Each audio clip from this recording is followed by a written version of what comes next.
Welcome to this week's edition of The Beach Buzz. My name is Georgette Dumont, and I am the host of the show. Each week, I highlight what is happening in Jax Beach and how it may impact you. You'll notice that the sound is very different this week. I had some technical difficulties with my hardware, and so I'm kind of going old school and just recording this right into my laptop. So, with that, let's get into the description of what I'll be talking about this week. In this episode, I will review the upcoming fiscal year's budget. The city is in the public part of the budgeting cycle, and any input that you have on the next year's budget needs to be submitted as soon as possible before it is voted on next month.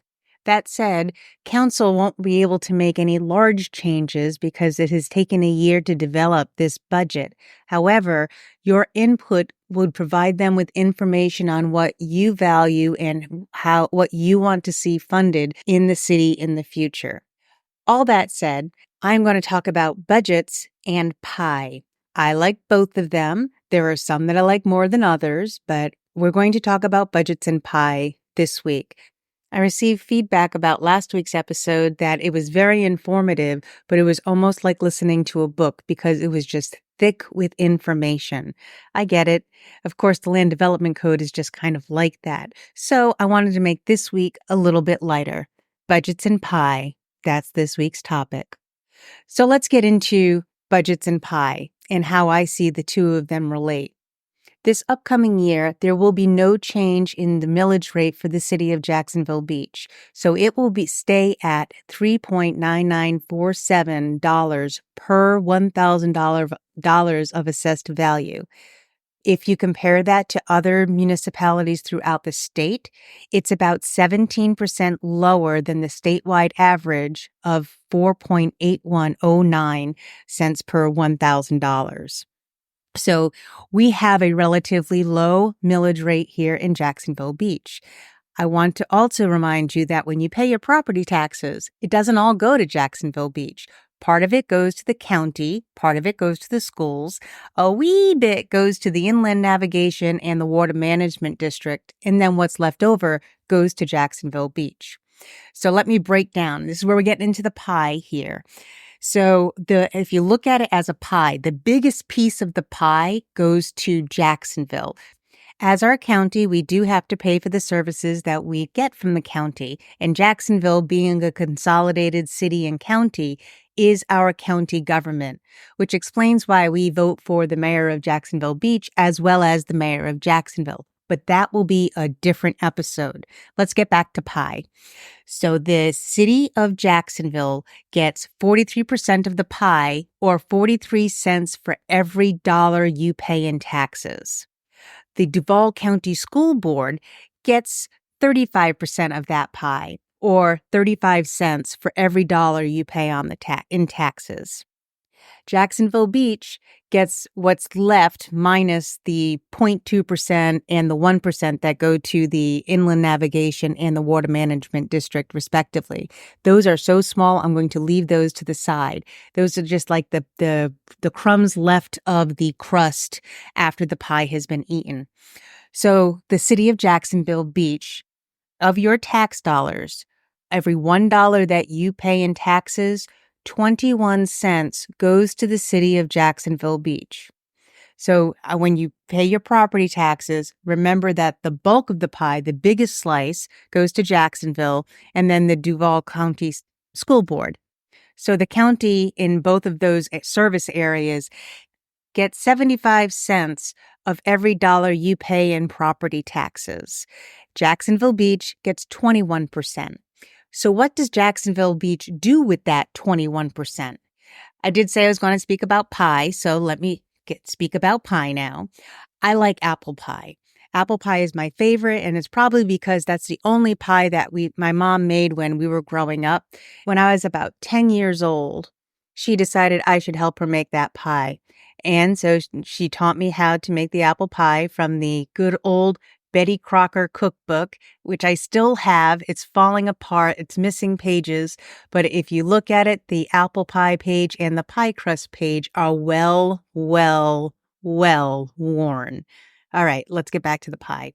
So she had me making this apple pie since I was about 10 years old and making the pie crust as well. I guess she just got tired of making it, although she never really liked making pie crust. And I didn't mind it because I thought the rolling pin was kind of cool. So she started having me make it when I was about 10.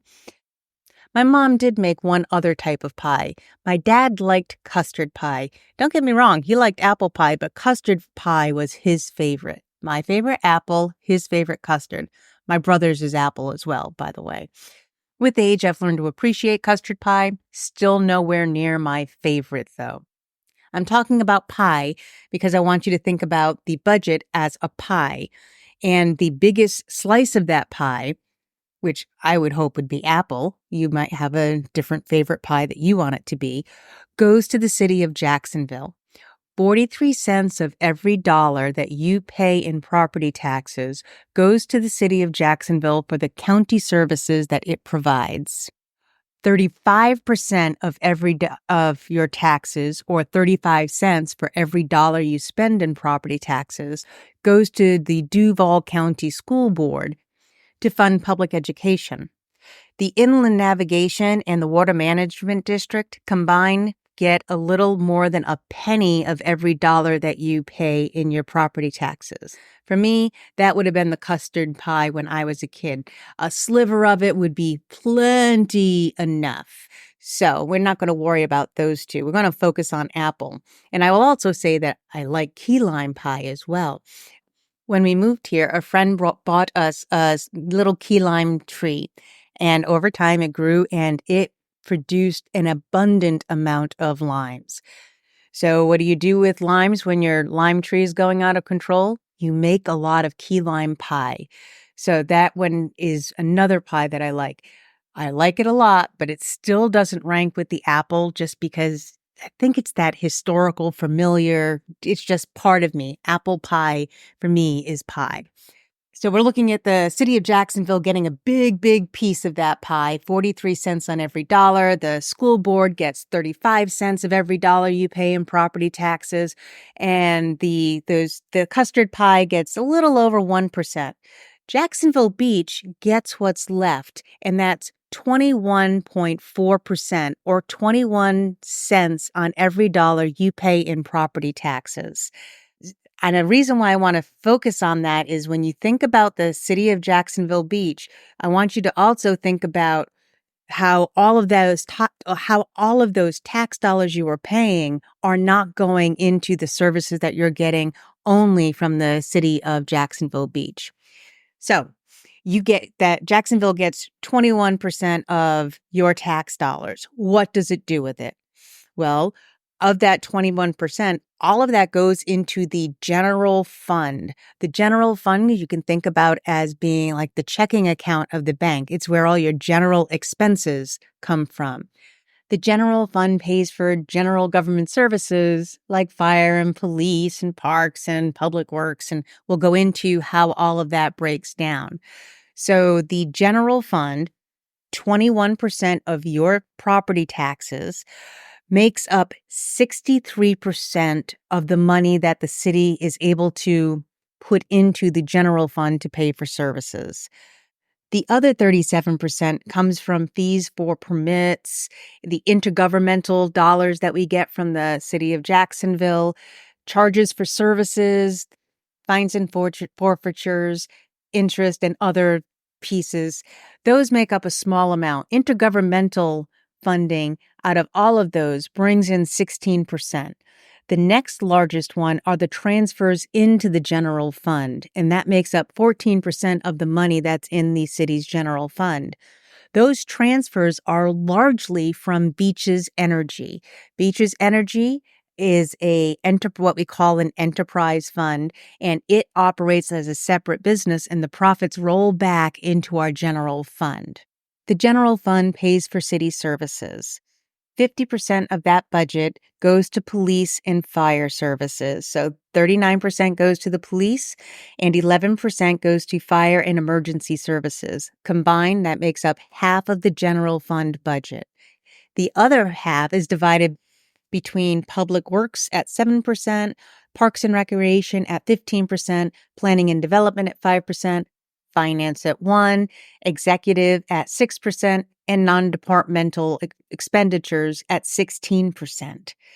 So if we go back to the pie, I love going back to pie, let's think of it this way. Police and fire services are getting half an apple pie. Non-departmental expenses and Parks and Recreation get the next largest piece of the pie at 16 and 15% respectively. Now, Public Works, the Executive, Finance, and Planning Development, well, they're getting slices of custard pie because they tend to be very small in relation to what they're getting out of the general fund. That said, that doesn't mean that that's all the money that those departments get. Those departments are also receiving revenues from fees for services, as well as enterprise fund dollars. However, the fire emergency services and the police department do not offer services where you pay for the service directly that you use. Police and fire are there for when you need them, not if you need them. That differs a lot from things like Public Works. Public Works gets a percentage from the general fund, and you can think of that as monies used to pave streets, which in this upcoming budget year, you will see some of the streets starting to be repaved.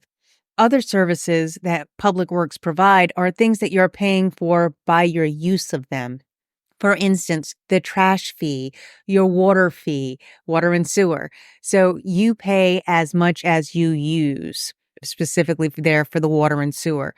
Those dollars go into what's called an enterprise fund.